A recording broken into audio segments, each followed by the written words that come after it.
Hi, this article is on adolescent self-compassion. So what exactly is self-compassion, you may ask? Well, in simple terms, it's compassion turned inward. It has three parts: self-kindness, self-mindfulness, and common humanity.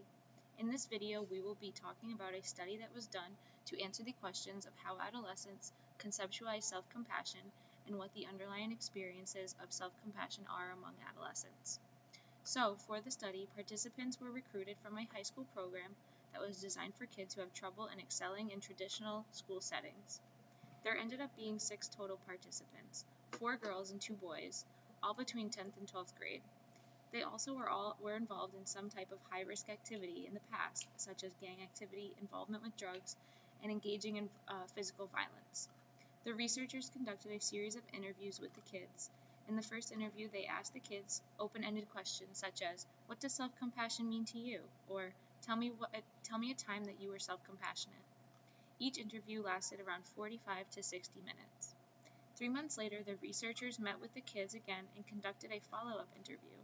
They gave the kids a chance to read the transcript of what they said in their original interview, and gave both the researchers and kids a chance to clarify certain statements, check assumptions that were made, and discuss the information that came out of the first interview.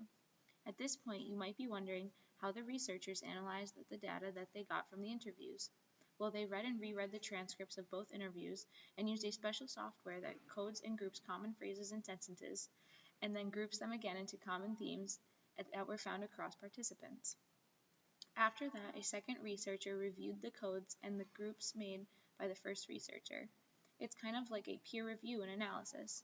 The second researcher makes sure that all codes and themes made sense and were grouped together for good reason. So, once all the information was coded, the researchers came to a conclusion and ended up with these findings. Adolescents break down self-compassion into 8 concepts. First, putting oneself at the center.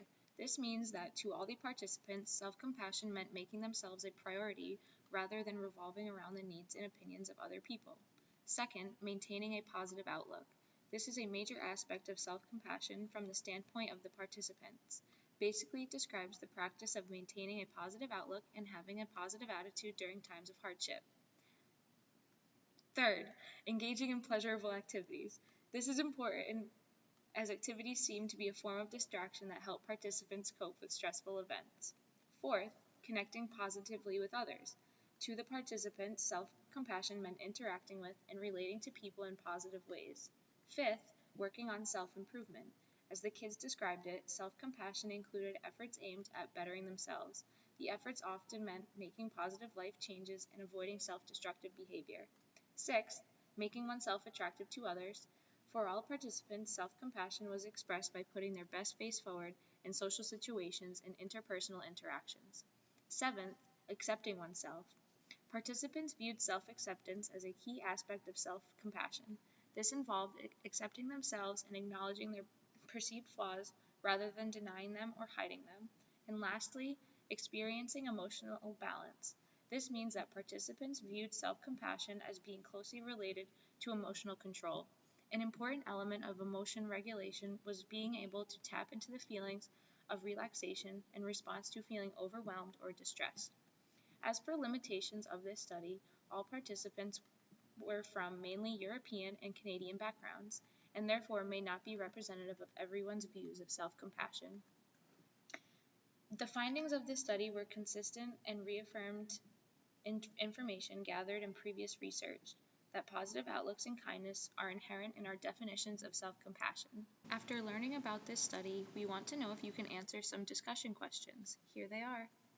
Thanks again for watching. We hope you enjoyed and learned a little bit about how adolescent girls and boys view